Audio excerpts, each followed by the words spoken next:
Hello, we're so glad that you joined us for a walk in the garden.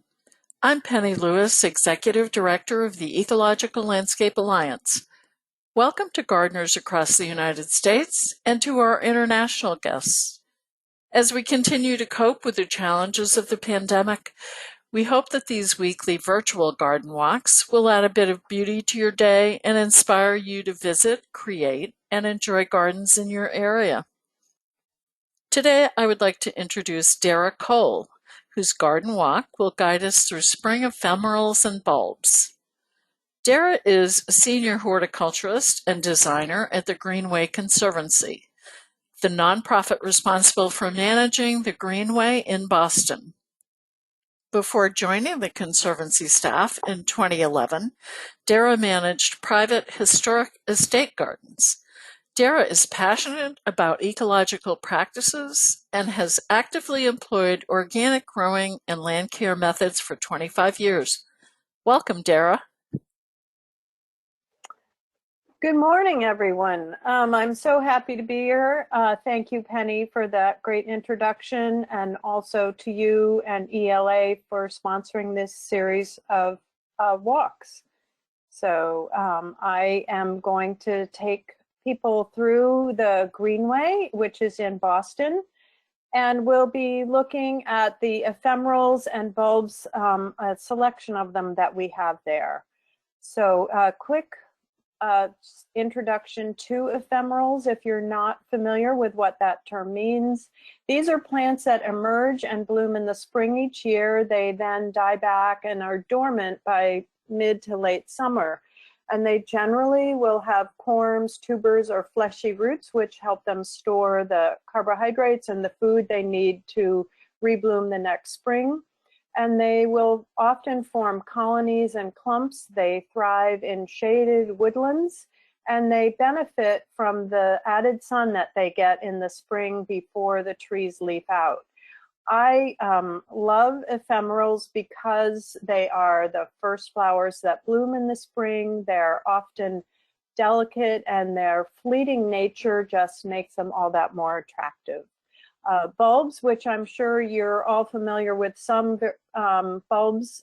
We often see tulips, daffodils, and crocus in many yards, but there are also a lot of other bulbs, some of them more common, some of them from faraway places, because they're easy to travel. In the sense when they are dormant, they're just sort of like a big seed. And so they have been traded and collected throughout the world. And so a lot of different global regions are represented in bulbs that we now cultivate and grow in the United States. They grow as single and multi-stem plants from bulbs and corms. They reproduce by seed, but also by division into sets, or just increasing their bulb, almost like a bulb of garlic that you might be familiar with. And then they also replenish their nutrition with the foliage after they flower, and then that foliage goes dormant again, usually by midsummer. So this is a picture of a Erythronium americanum, which is one of the few native bulbs. It has naturalized itself in small places, but this one is on the edge of my lawn in Rockport, Massachusetts. Unfortunately, we do not have any of these growing in the Greenway, but this is the Greenway, an aerial shot of the Greenway. And I'm just going to bring my little cursor up here, and you'll see, if you see my mouse moving around on the left side of the screen, this is the very southern part of the Greenway. It starts in Chinatown, and it continues through Dewey Square, and then into the wharf area here downtown near the waterfront in Boston, and then up and towards, this is the Faneuil Hall area, and then into the north end of Boston. So that is our contemporary urban park in downtown Boston that we will be walking through today. We have over 700 species of plants, so pretty robust horticulture for an urban park. We have had a bulb planting program ongoing for the last 10 years, and we have over 150,000 bulbs. That's at a minimum that we have planted on the Greenway. Again, it encompasses many different species of bulbs. And we strive for lush horticulture in our urban setting, in our small, in our narrow park. The park is built over the 93 tunnel that goes through downtown Boston, and it opened in 2009, early 2009, late 2008. The Rose Kennedy Greenway Conservancy is a nonprofit which has a lease with the State Department of Massachusetts, Transportation of Massachusetts, to manage and maintain the park. And so we do all of that, and here we go. So we manage our horticulture organically and sustainably with ecological principles. And this is a little preview shot of some fritillaria bulbs that are in the southern end of the park in Chinatown. And we do put signage throughout the park, both talking about different areas of the park, different gardens in the park, and here's one talking about some of our organic maintenance procedures. This Chinatown is right next to Chinatown community. This is the traditional Chinese gate that leads you into Chinatown, and our park is sort of between the gate and the street and runs about 2 or 3 blocks long in a narrow strip along the street here. It is a lively community, and there's a large plaza along with a number of different planting beds in Chinatown. They use the plaza for cultural events and community events and celebrations throughout the year. There are bamboo, a lot of traditional Chinese and Asian plants that are planted in the garden from the original design. And then we have added in most of the bulbs that appear in Chinatown today. So at the south end of Chinatown is a small garden we call the viewing garden. It is set behind a gate for now, which allows us to grow slightly more tender or perhaps unique plants, but it gets less foot traffic and is a little more protected than some other areas of the Greenway. And here we have our first early bulbs of the season, the little fritillaria meleagris coming up along with the ostrich fern. And I have another shot of it combined with epimedium sulphureum, which we're able to see blooming. And while epimediums are not considered ephemerals, they are an early spring blooming plant. And as the new foliage is emerging, the flowers rise above it. So this is the best time to observe those flowers. The foliage will continue to get a little taller and will shade out the flowers, and it will persist into the late fall. But this is a wonderful time for, again, that whole sense of new beginnings in the spring and sort of fresh growth on all the plants.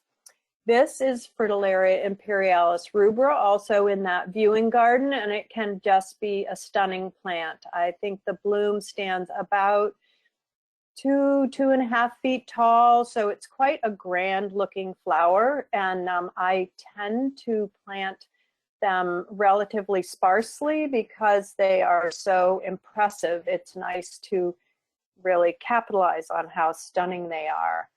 This is a small lily I think it's considered in the lily family. Its common name is lavender mountain lily. It is native to regions of China and also sometimes called the Siberian lily, so any other parts of Asia. And it blooms a little later in the spring. The liriope behind it is pretty much fully grown in. I would say it blooms in late May and early June. And here it is. You can see it's a kind of a tall it's a delicate flower on a taller stem, and does really well, and has been, again, quite reliable for a small bulb. And so I've come to really count on it in an area where we don't always have a lot of colorful blooming things. It's a nice addition to peonies and azaleas, which are the other main flowers in the Chinatown Park. We plant hybrid tulips only, pretty much exclusively in the containers for this spring show, and we put them in early November and keep our fingers crossed. I've had 1 or 2 years when they have not performed well due to the winter weather, but most years we get a good show of tulips in our containers, and it buys us a little extra time when we're busy out in the gardens cleaning up and doing other things in the spring, not to have to put that time in March and April in making something really showy happen in our containers. This is a new tulip for us, Tulip Bakeri Lilac Wonder, and it is species tulip. We put primarily species tulips, or almost exclusively species tulips, in the park, and so we have a growing collection of them. Some have performed better than others. They definitely prefer well-draining soil. These are planted in an area that somewhat simulates a scree gravel type garden, and these have just been very, very showy this year. This is, again, the first year that we've had them in, and here is a close-up. I would say these are still blooming 3 weeks later, still looking great in this location. They have this great cupped shape and this bright yellow interior. So nice. As we move down the park, we'll come to DEWEY Square, which has a large plaza. It's the busiest center in the city, right next to South Station. And it has a mural. Our public art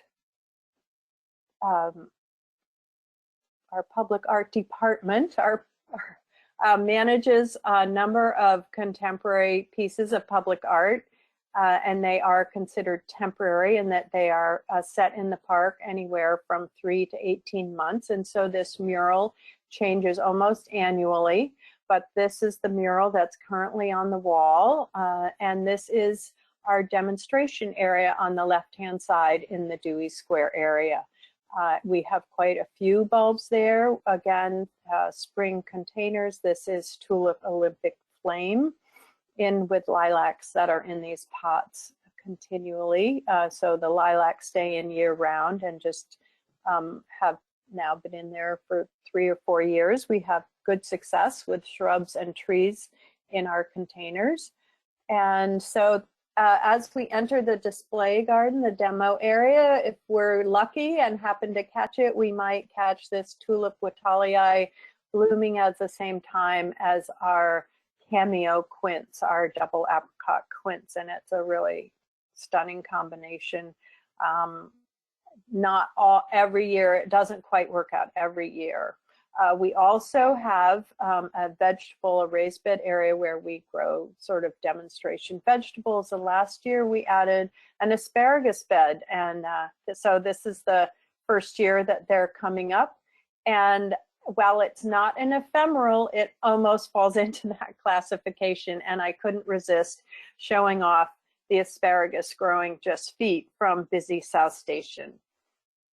Here we are where a lot of, we've lined both sides of the path with different daffodils and narcissus and planted tulips in irrigation tub that we use.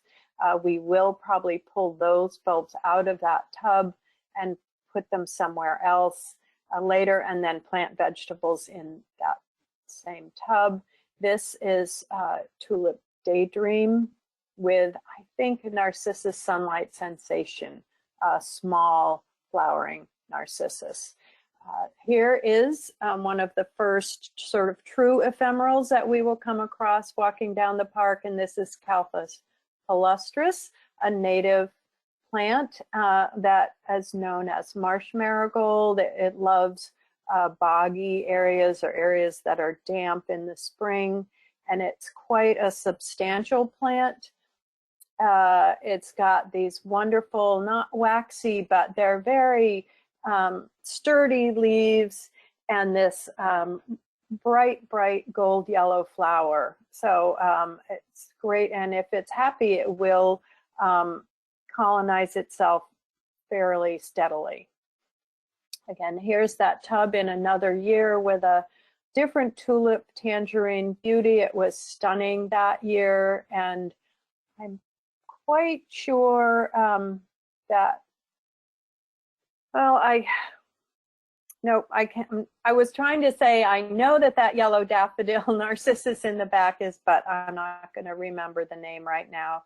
And again, another shot of what I think is Tulip Daydream. You may wonder how we get all our bulbs in the ground, because as you see, in some cases, they're quite generously planted.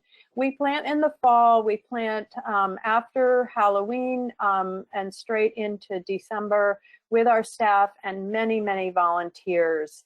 And we work with different corporate groups and individuals and our whole office staff to put in thousands and thousands of bulbs each year. They're all hand dug.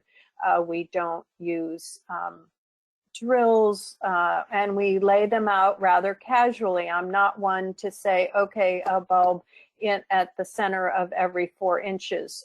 We come up with a spacing that looks about right, or a number of bulbs per area, and then other staff will help lay them out, as you can see in this fairly generous and naturalistic way.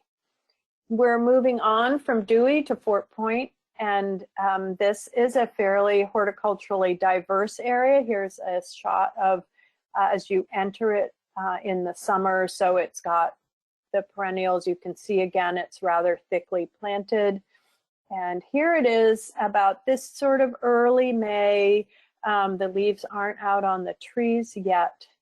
And but we have a dense ground cover there of many bulbs and a few ephemerals. And I love this area. The granite retaining wall there is about 2 feet, maybe a little bit taller than 2 feet. And so it brings the flowers very close to people's face. They can look into the flowers if they're hanging down, or they want to get a close look at them. It's a great way. So if you have that type of situation, it's again a nice aspect to capitalize on, especially with early spring flowers. This is another fritillaria, similar to the other one, but this is a species, Fritillaria radiana. It's the earliest blooming one. It's a very sturdy, and this particular bulb has returned year after year after year. I think we planted it in 2012. So I'm just, if it's not disturbed, we don't need to do a lot of work around it, and it is in a fairly well-draining soil, but I find it's much more predictable or has better longevity than some of the other royal crown fritillaria. So so you might look into this fritillaria. Here again, another nice close-up of the epimedium. The sulfurium has again been very reliable, and it increases quite well. It's just a sturdy epimedium. So I've used that one quite a bit throughout, instead of getting too involved in the more. There are just so many wonderful epimediums, but for sort of reliability, I find this is one that I really have come to count on. And here is the Fritillaria meleagris. It comes in sort of mixed colors, so I think you can get only the purple or only the white or a mix of the two. It can be called the checkerboard flower or the guinea hen flower because of that beautiful patterning on the petals and on the bloom. And they do well in sort of in clumps, and they will naturalize and spread around, and they look great in a meadow situation. If you have a meadowy garden and you don't mind putting in something that's not native, this is a great addition. And here is in the background the Mertensia virginiana, the Virginia bluebells, which is one of the few real ephemerals that we use in a number of places throughout the Greenway. And it has just makes a great combination with the fritillaria. And here's a close-up of that blossom, a stunning blue color, and it's got fairly wide, fairly slightly light green leaves. The leaves don't have a lot of structure to them, so that's probably not what's going to get you to keep the plant. It's really more the bloom, and they do go dormant in late July. So if something, so usually by then some larger, taller perennial has grown up in the same area, so you don't get a hole in the garden. Or maybe a ground cover. I've seen it really nicely combined with Tiarella. And here is a Narcissus fragrant rose, a nice sort of pink apricot narcissus that is fragrant. Again, looking really nice with that same fritillaria. And this is Anemone sylvestris, sort of, here I am stretching the boundaries of what might be ephemeral, but it's a very early spring bloomer, a sort of ground covering, spreading anemone. And, but the foliage does persist later into the year, into the fall. And here you can see what a nice sort of gentle clump it makes. The flowers are fairly large, and the foliage is fairly gentle. It is not as aggressive a spreader as the anemone canadensis, which has got a taller flower stem. I would say these are roughly about a foot high here. And then moving on, this is sort of on the other side of that area. And oh, I'm going to use my little cursor here. Whoops, I forgot to put it away. I'm so sorry. Right in here is a clump of Iphion, and they're more further on down the path. And so here it is. It has naturalized. This is an allium relative, really sweet, pale blue flower. And it's nice to stick in places. It is not thuggish in that way, although we haven't found any reason to remove it. And the foliage will, again, go dormant. And then if it's too messy looking or something isn't covering it up, we just rake it off. So here's a close-up, the Iphion uniflorum. There are some selective cultivars of this same plant that are a darker blue, but this one, as I say, is just doing great where it is, and we've been enjoying it with that great pale blue star flower and the tight yellow center. Looking over again, you can see 2 or 3 different clumps, large clumps of narcissus throughout that bed. And some of them are early blooming, some mid-season blooming, and some late season blooming. So looking on the other side of that little rise, you can see that we have a good selection. Some of these daffodils have already gone by, and then this more pale group is persisting. These are under large leaf magnolias, so this is very shady in the summer. There are not a lot of other plants that grow up, so it's great to get a big kick of color in now. We have many, many narcissus, and I did a quick inventory check, and I could tell we have we have planted at least over 45 different cultivars of narcissus throughout the Greenway. So here are a couple. We just put in Narcissus Martha Stewart last year. If you're a apricot, orange, peachy colored fan and you like that, this one is actually very successful. Beautiful sort of yellow in the back of it. So here it is, just looking straight on, sort of apricot, almost to a strong orange. It's a great one. This I want to say is Narcissus Ginter's Gem, and then I hesitate. I think maybe it's Yellow Sailboat. I think of Ginter's Gem as being a little, it's very similar, but I think it's a little more yellow and that the petals are a little more reflect. So I apologize if I've got the wrong name on it. This is Narcissus Manly, a double. We have a couple areas that we planted with these double Narcissus, and this one has turned out to be very sturdy. It's come back year after year. It's planted under an elm tree, so there's not too much growing underneath it, but there are shrubs, dogwoods, and hydrangeas that sort of fill the area after the Narcissus are finished. Here is Fragrant Rose, another one of the pink apricot varieties. This is Narcissus Leike with a small but clear yellow center, and then another double cheerfulness. Here's another selection of groupings of species tulips, and they have thinned out over time. So this was the first year it was planted, but we have Clusiana Lady Jane, then Antinka. And so you can see they make for really wonderful stand, very delicate.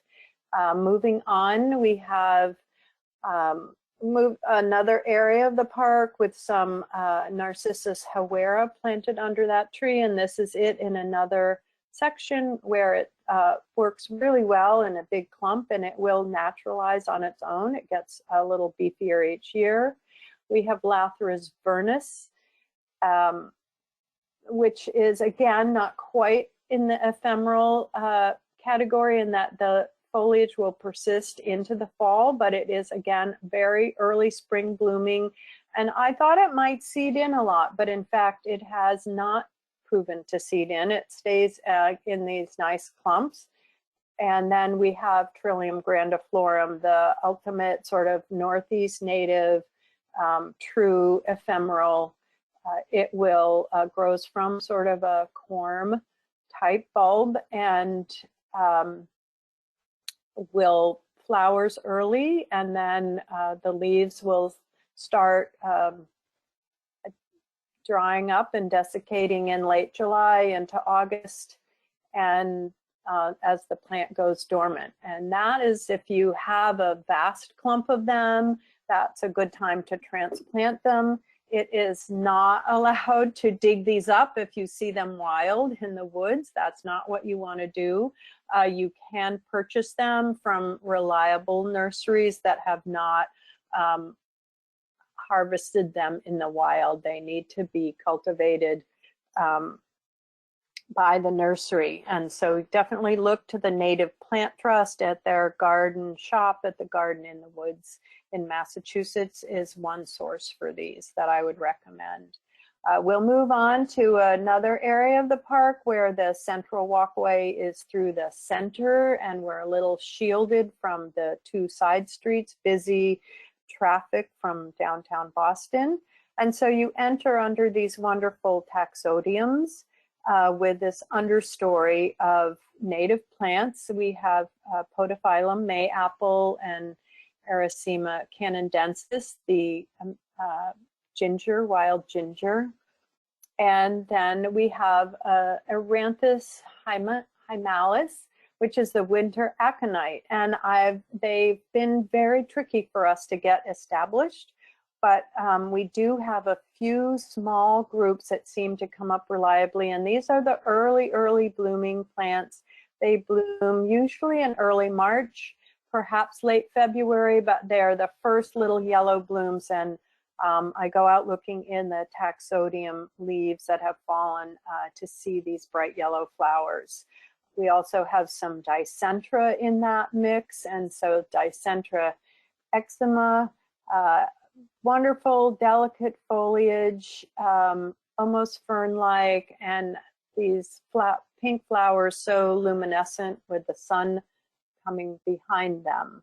So it's useful, it's tender, and is considered early spring ephemeral.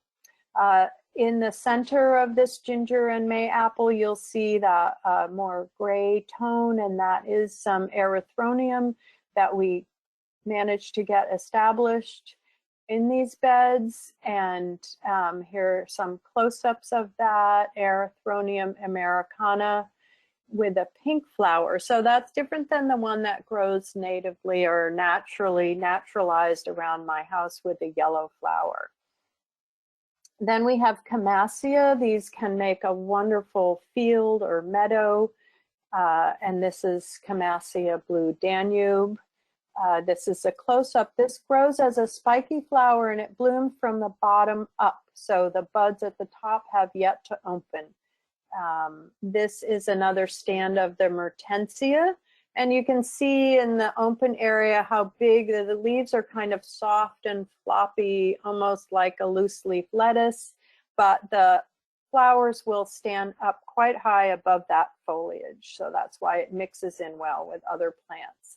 And we may see some species Witthalii, species Tulip Witthalii. There are some planted and they can vary their color a little from a more pale orange to this darker fiery orange, not just from group of bulb to group of bulb, but actually from year to year. Sometimes they vary a little. We do have a large allium collection. I'm not going into the alliums in this presentation at all. They bloom later in May, so they're just starting to bloom now, and they'll bloom through the middle to the end of June, depending on what varieties you have.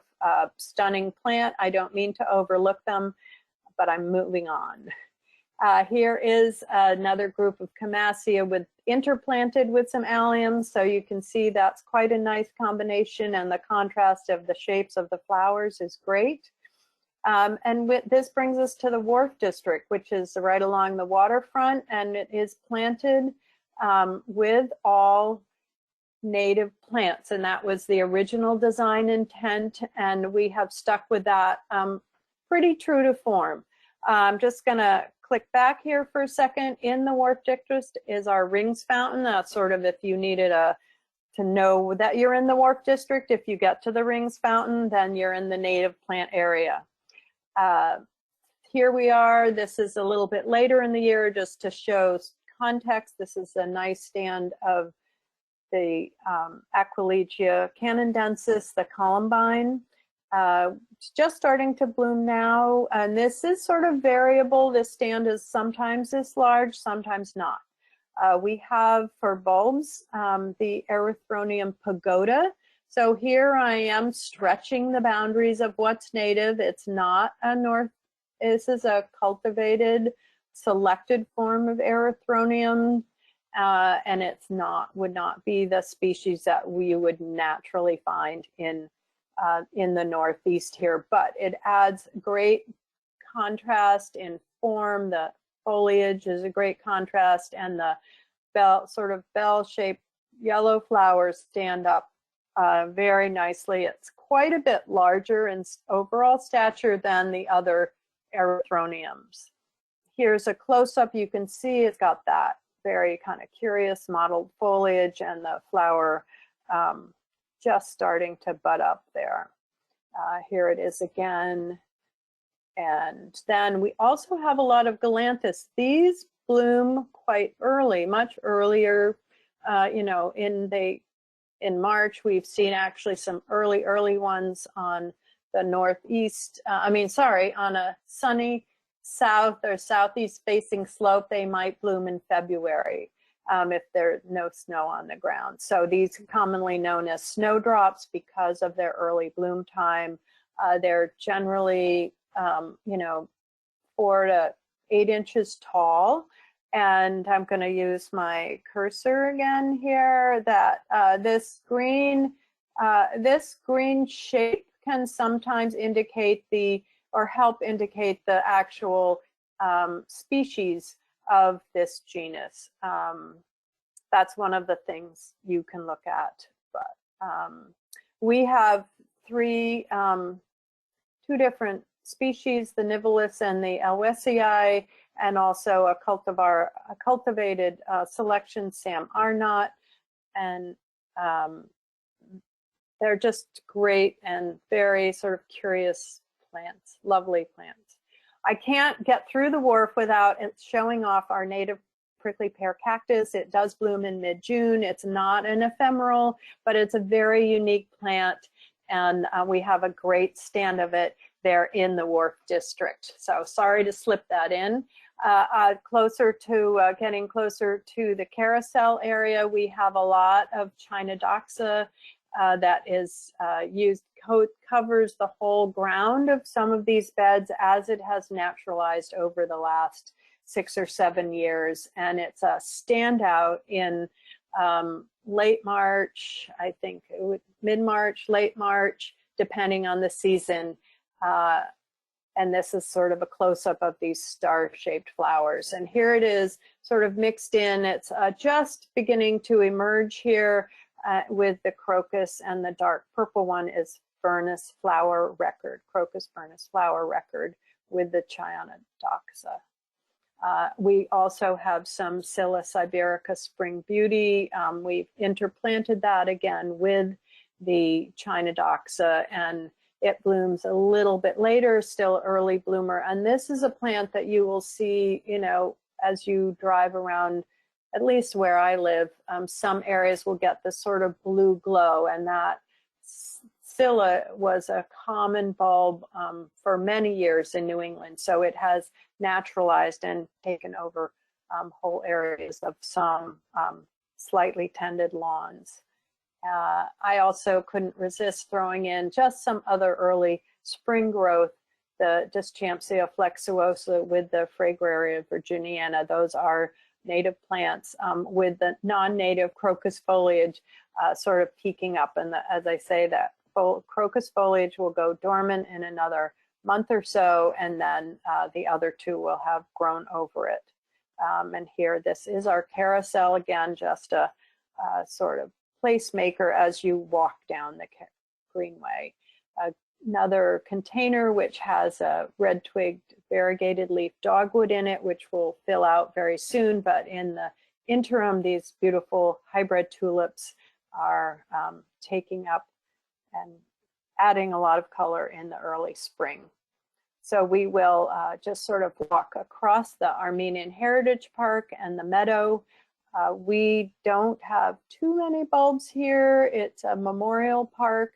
Most flowers are in the white or light colored tones, but we do have the tulip turcostanica, another species tulip. It blooms later, so I have not seen any blooming yet, but it also leaves quite a nice seed head. It has the low foliage and kind of tall stems, maybe standing up almost a foot with a delicate flower on it. And we also have some pushkinia, very short. This would only be 3 to 4 to 5 inches tall, very beautiful, one of the earliest bulbs to bloom. And there is some Camassia as we go from Armenian Heritage up to the north end. And we are also going to pass by our wildflower meadow and our beehives, which we planted 2 falls ago. The meadow, we seeded it and then added plants in the spring, last spring. And so now we have Geum triflorum, which is a native plant in the meadow, and that's an early spring bloomer. And we also have Antineria plantaginifolia, pussy toes, which is a great meadow plant, loves dry soil, and it, again, not quite truly an ephemeral in that the low ground covering foliage will persist through the summer and into the fall, but the delicate white flowers certainly are unique to this time of year. And then we are into the North End Park, which is lawn panels and these more formal boxwood beds, although they are still planted with some informality. And so we have the Carolyn Lynch Garden with granite with retaining walls and boxwoods. And it is now, so I'm just going to flip back here. Is it probably in, I want to say, mid-April, and this is sort of early May. The vinca has started blooming and there are some bulbs in there, but again, because of this high retaining wall, I'm always tempted to bring flowers right into people's faces. So I've planted these tulips. There you'll get first your aerial shot of the Carolyn Lynch Garden on the left, and a very contrasting close-up of Erythronium White Beauty that's planted right along that naming wall, and so that people can really see what this delicate flower of maybe 3 to 4 inches looks like. And we have Chionodoxa luciliae, which is it's a little more delicate than the Forbiceae blue giant and a little paler, and it is underplanted with, or it underplants a lot of other bulbs and areas throughout these boxwood gardens. Here is a large drift of 3 or 4 kinds of narcissus, mostly white, definitely some Narcissus thalia in there, which is the white, one of the whites that we see. And there are warm season grasses, panicums and butaloa planted that grow up later. So this is a great way to fill the bed while those warm season grasses grow in. Checking my timing here. Good, not too bad. I have a little bit more to go, but if people do have questions, they might submit those in the next 5 or 10 minutes or so. This is a shot of that vinca. You can see some hellebores in there and different species tulips. This is a very refined species tulip, tulip of Badalini Bronze Charm. I have totally fallen in love with this tulip, and here behind it you can see the red in the distance, the red of the maple flowers and yellow daffodil blooming, and then the sort of the violet of the vinca flowers. But this tulip will open up. It's very long lasting. I have some other pictures of it, so you haven't seen the end of it yet. This is the Muscari armenicum Valerie finis. The Muscari, I love the pale blue of this Muscari. We have Muscari in a few other spots.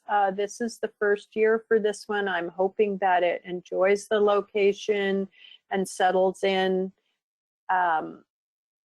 The Muscari will put up some foliage in the fall and then bloom like this in the spring. And here's more of the Carolyn Lynch beds, full, just chock full of narcissus and spring blooming bulbs. So the white one with the orange center is Narcissus Barrett Browning, and it is combined or put in next to Carlton, which is a sort of classic yellow daffodil, and fairly early flowering. Those are both fairly early flowering bulbs, and you see it combined here with a Runcus Misty Lace and a knockout rose. And here's a close-up of that Carlton, and then Narcissus Yellow Sailboat. And then here is that same tulip from a slightly different angle in a different location. So this one is planted in another bed, but up on the edge of a stone retaining wall. There are granite retaining walls with Deutzia gracilis, and the tulip will die back. The Deutzia continues to always put on a fair amount of new growth after it blooms in the spring, and there are other perennials that will grow up around it. And I just can't say enough about this tulip this year and its wonderful peachy, rich color with this glaucous blue foliage. And we'll move on to my next favorite species tulip. And so here we have Narcissus bittern with Tulipa praetens shogun, the tangerine tulip in the back. It's got a much greener foliage and it's very upright. And then this small flowering narcissus with multiple flowers on a stem is Narcissus bittern. I wanted something equally colorful to be able to balance the tulip here. This again, Tulipa shogun. It has a wonderful dark center, and again, fairly long blooming, and it's been quite reliable and actually can increase slowly over the years. And I think we're winding down our bulb talk. We have some more of that nice Tulipa turkestanica under the pergola in the north end. If you don't have any grounds where you can plant bulbs safely, try a container, even in this harsh winter climates, as long, they manage to somehow make it through and give a great show in the spring. And that is our another shot of the north end. So I really would invite you all to come to the Greenway. We have been managing during the COVID-19 times. And so I don't want to read this all, but please, you can come safely enjoy the Greenway. We do thoroughly endorse Mayor Walsh's request for wearing, that includes wearing a face covering when in public and enforcing social distancing. We are, those of us who maintain the park follow very strict and guidelines about how we work safely in the park, and we have increased our sanitation during this time as well out in the park. So please do consider coming down for your own walk to see the blooms, and if it's not right away, if it's in another week or two, you will get to see the alliums that will be blooming then. So if I can answer any questions now, I'm happy to, and I'm thrilled that you took this walk with me down the Greenway. My email is at the bottom of this slide, so feel free to email me directly with your questions. And please do look at our website or follow us on any of these other platforms. That's wonderful. Thank you so much, Darrah. We do have a few questions. The first is, in case you don't cover this during your presentation, what happens if you have ephemerals in an area that you later mow as lawn?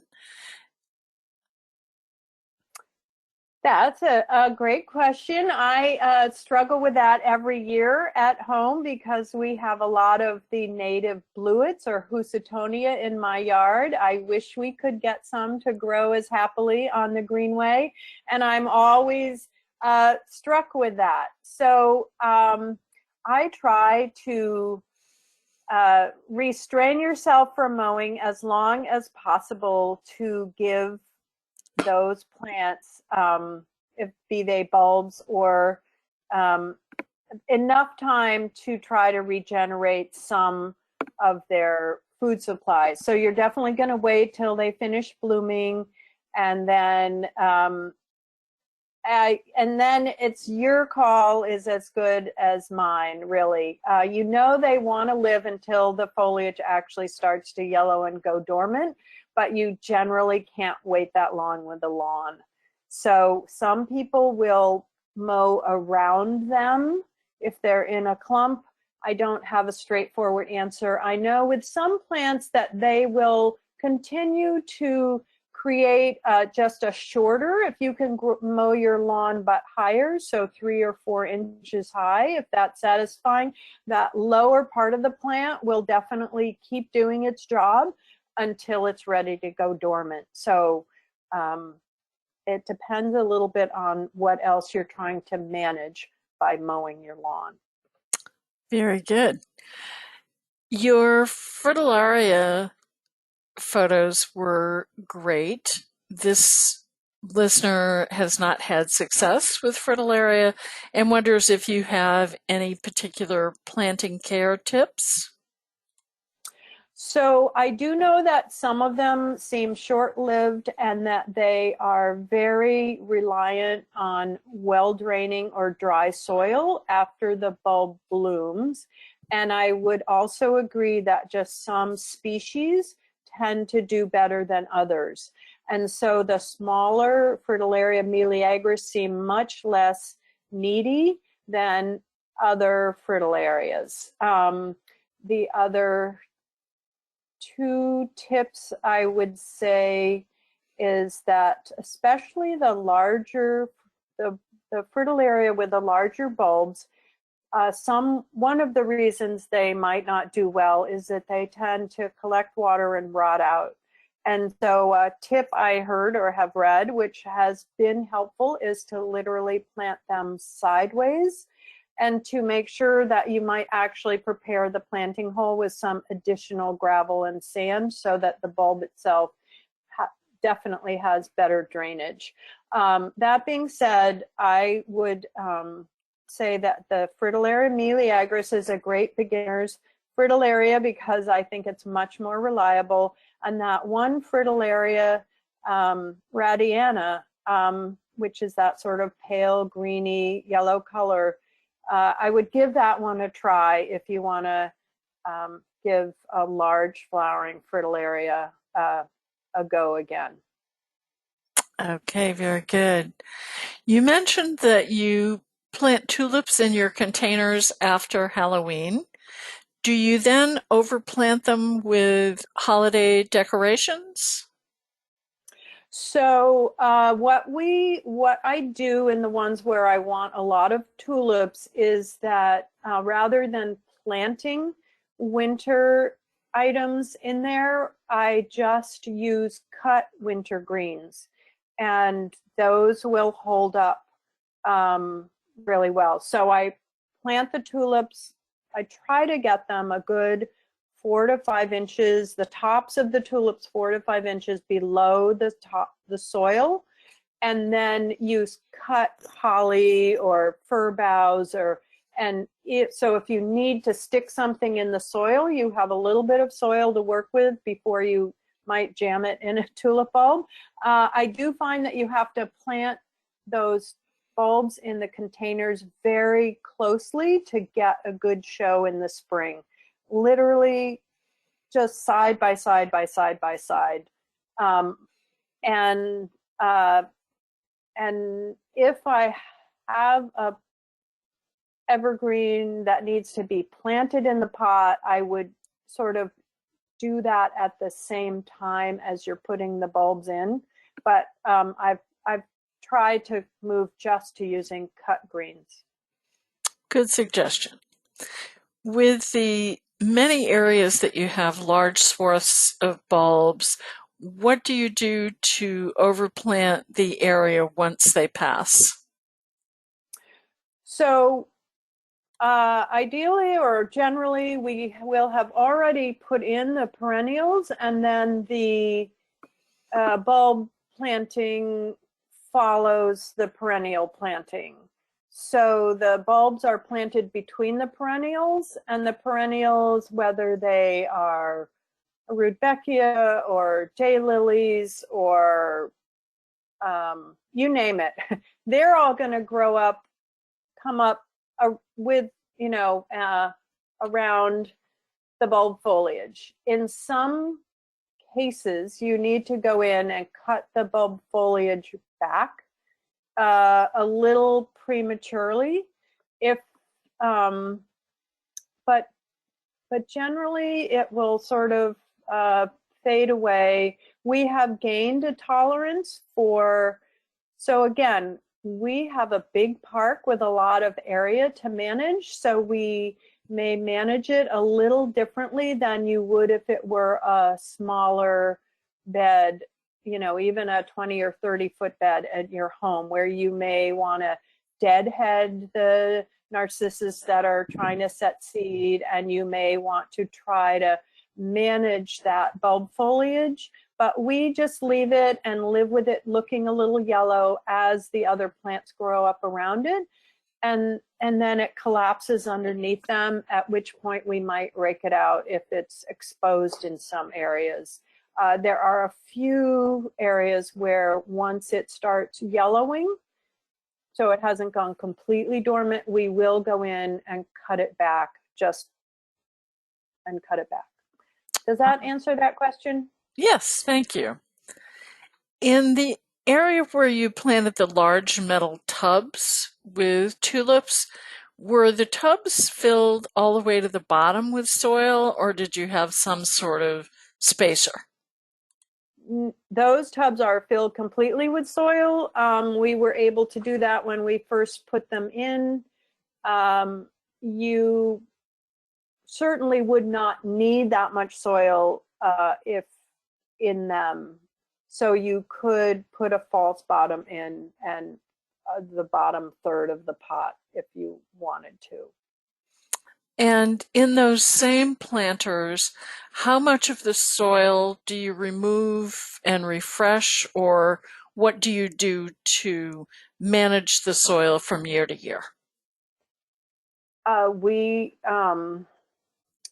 do not annually remove any soil. We sort of add, I do top dress the soil with compost or a little mulch from time to time, so that will add some nutrition by top dressing with a little compost just to make it look neater, and the soil is sort of slowly shrinking. But what does happen with those hybrid tulips is that they then get pulled out for the sort of summer planting. And at that time, we will inevitably need to add additional soil. If the soil is looking very tired, I might remove an extra 2 or 3 inches and add in new soil. But we certainly do not change out all the soil all the time, and many of the containers have shrubs and or trees, small trees in them that that have been in there for 3, 4, or 5 years, and so it's only when one of those is failing that we will then replant the whole container. All right, very good. We have several questions about what you do with the tulip bulbs from year to year. Do you remove some of them? Do you dig them and plant them in other areas? How do you manage? Again, the species tulips stay in the ground. They're permanent residents, and they will either increase or decrease depending on how happily they're sited.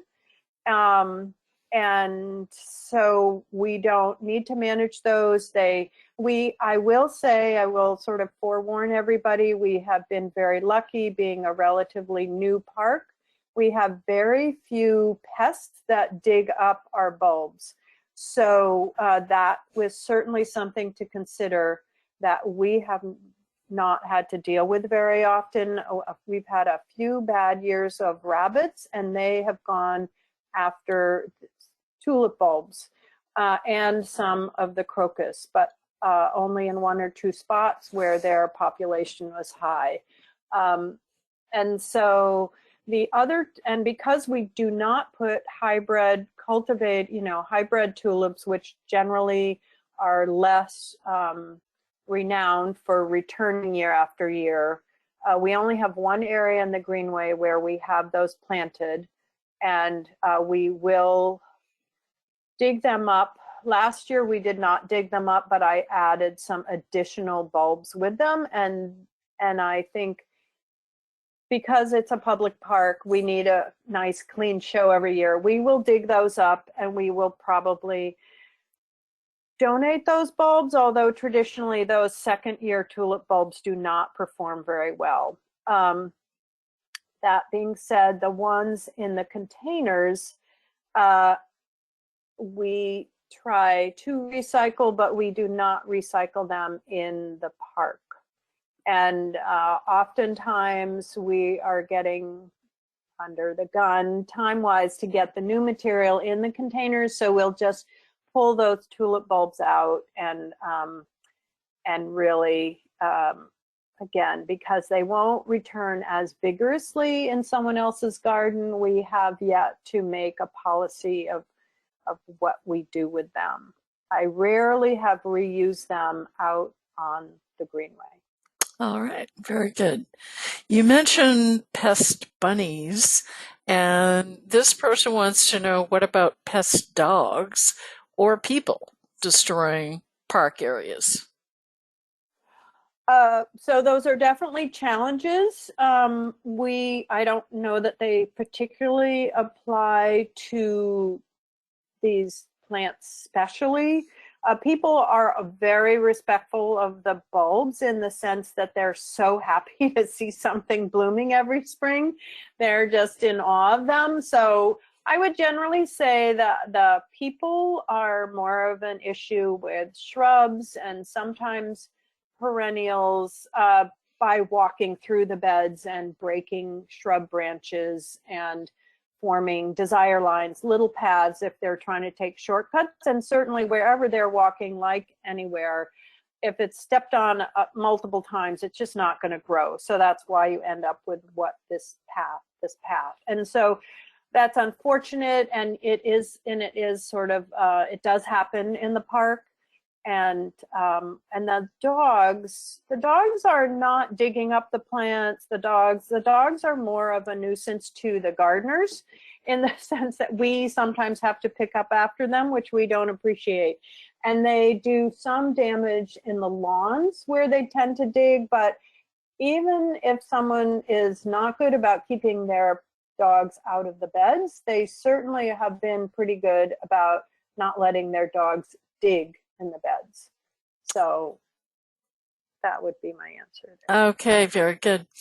Can you give us a little more information about the size of the meadow by the highway, and also what did you do when you planted the seeds to keep the birds from eating them? Let's see. So the meadow is about 7,000 square feet. What do I want to, I can't think of some equivalent area that, might be I don't know. So how can it's about the same size as the area that the labyrinth was in, if that gives you another sense. So large, but not too large. And let's see, and the other question was regarding seeding the meadow?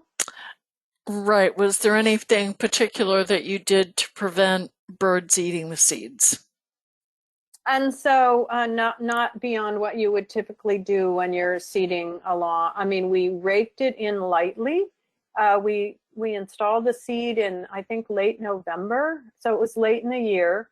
And we put down a wide open jute erosion mat, which certainly didn't keep the birds out of it. And we did see some birds in it. Mostly we have sparrows along the Greenway, and they were clearly eating something, but it was a mix of probably 20 different wildflowers. And so while they may have been eating one or two species, anyways, I didn't notice a huge lack of anything the next spring.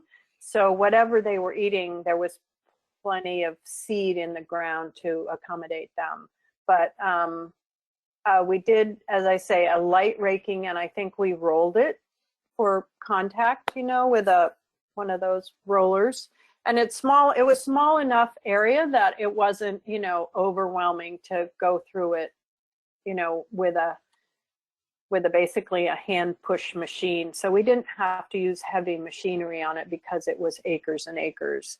While we're on the subject, not of the meadow, but before I forget, I do want to list a couple of sources for plants. If no one has asked, I will say that we buy many of our bulbs through Brent and Becky's bulbs, and we also buy from a company called Sheepers.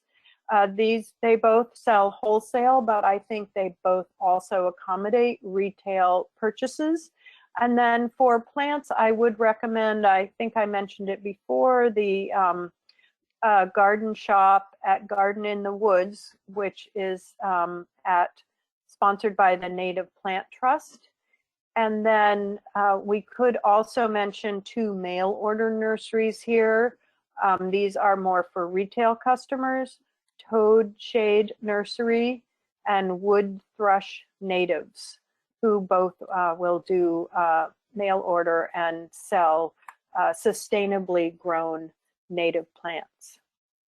Very good. Thank you. We did have a couple of questions about sourcing, and you've just taken care of that. With all of the urban stresses that you have, but your native plantings, how are you doing attracting birds and pollinators to the Greenway? We're doing a very good job, and we're also actively monitoring and encouraging birds and pollinators. So we have part of our horticulture program is called the pollinator ribbon.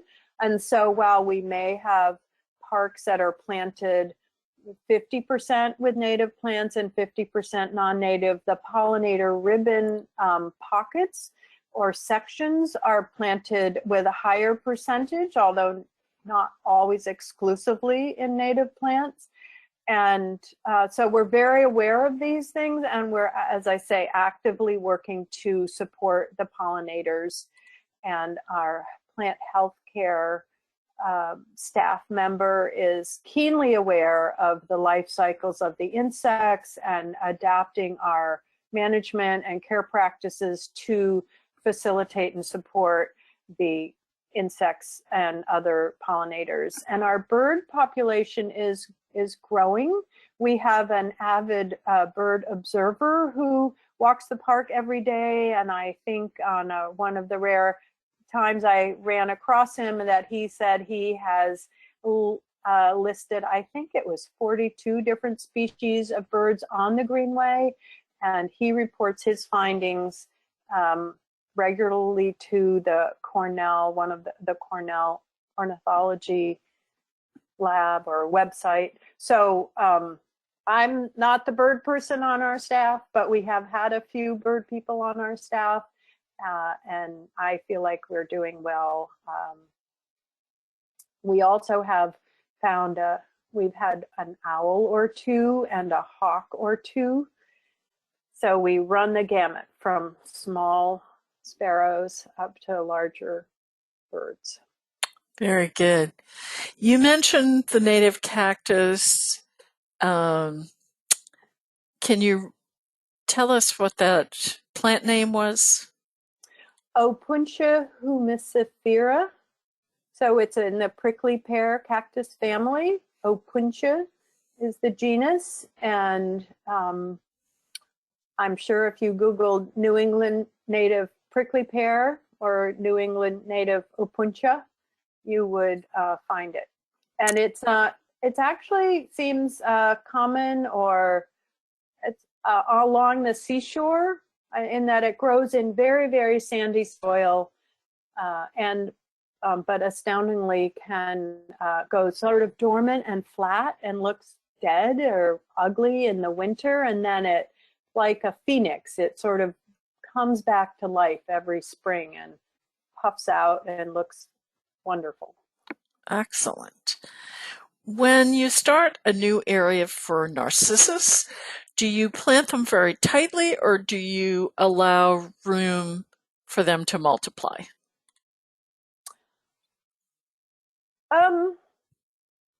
So I have to answer in two ways. If you are going for a clumped look as opposed to a spread out sweep or drift look, that would make a difference, in which case you would plant them more tightly. I would say that we generally have planted generously, so even for the drifts, we will plant them closer together than you might have to, especially to achieve a drift over time. But it's rare. There are only a few areas now where I would say, and this is in some of the earlier planted drifts, where they actually are looking crowded. So I have yet to see whether we'll have to go in and actually thin the drifts that we have. So I would say that often in a large scale drift, we might be planting them about 4 inches or 5 inches apart. I do often, just for ordering purposes, a lot of the bulb catalogs will have a recommendation for a per square foot count. So in other words, they might say you want 3 per square foot, or for smaller bulbs, they might say you want 10 or 9 or 15. And I often use that type of spacing, or because then I know I have approximately, 100 square feet. I'm going to need whatever 300 bulbs for that area. So I found that that's a helpful information. There's always more helpful information than you think in the catalogs and website listings. So check it out. And always ask who you're buying from. If you have questions, they're willing to give advice as well. Very good.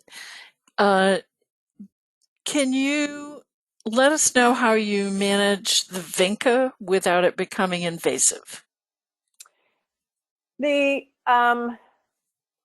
is the, let's see, I was worried about that.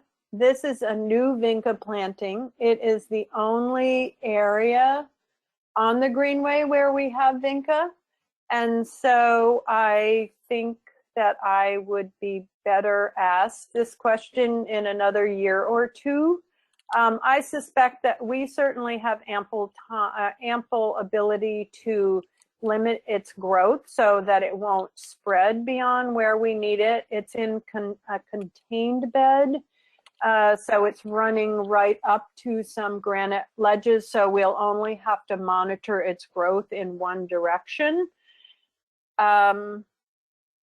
I will say that I was hesitant to put it in because I had lived in the Pacific Northwest, where we basically considered it a weed and wanted to get rid of it everywhere, for that very reason, that it was difficult to maintain and control. But I think given the tough growing circumstances and the benefits that it provides, I think the amount of maintenance that will be required in this relatively controlled space is acceptable. Okay, very good. Can you give us just a quick refresher of what your fertilizer regimen is on the Greenway, and in particular for the bulbs? So we do not do any fertilizing that is particular to the bulb. So we do not pre-fertilize the newly planted areas, and we do not regularly fertilize any areas of the Greenway except the lawns. We will add add amendments if they seem particularly necessary after a soil test or because of a certain plant condition, but that's very rare. We do, however, apply a compost tea to add to the soil biology, and we have applied a compost, let's see, our mulch has been amended with some additional compost, so that our goal has been to increase the organic matter in the soil rather than adding specific nutrients. And we now are using a leaf mulch, a leaf mold mulch in most of the Greenway, which is adding those nutrients as they break down. There are a few cases where we've added a yucca extract to address a dry soil that won't retain water, and so we do not do regular fertilizing with a prepared fertilizer on the Greenway. Okay, very good. We are coming to the end of our time, so just one last question. Can you tell us when the best times are to see the spring ephemerals and the bulbs along the Greenway? So the majority of the bulbs we plant in the fall.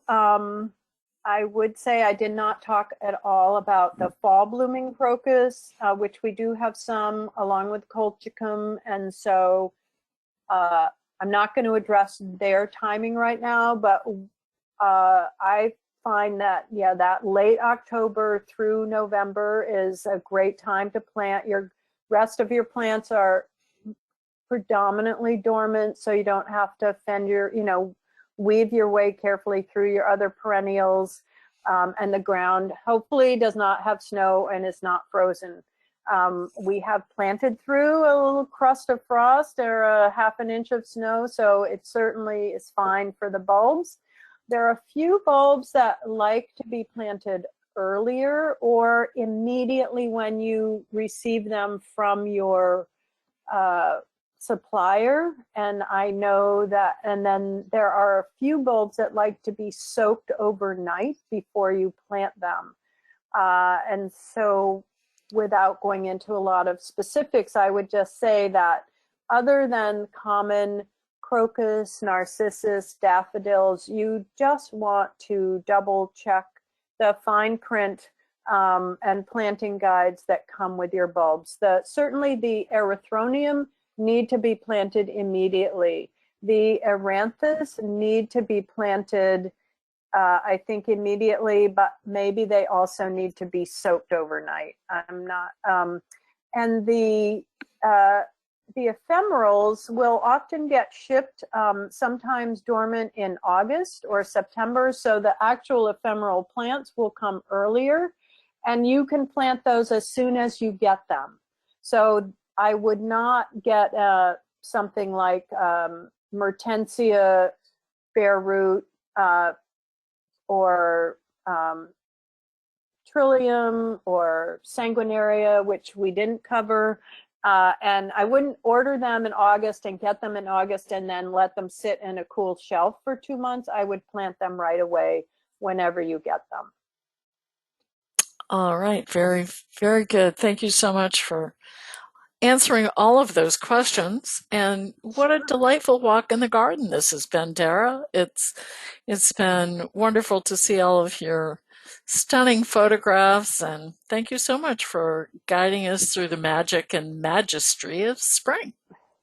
Oh, well, you're very welcome, and thank you again for the whole series. So, Penny, have a great afternoon, and the same to everyone.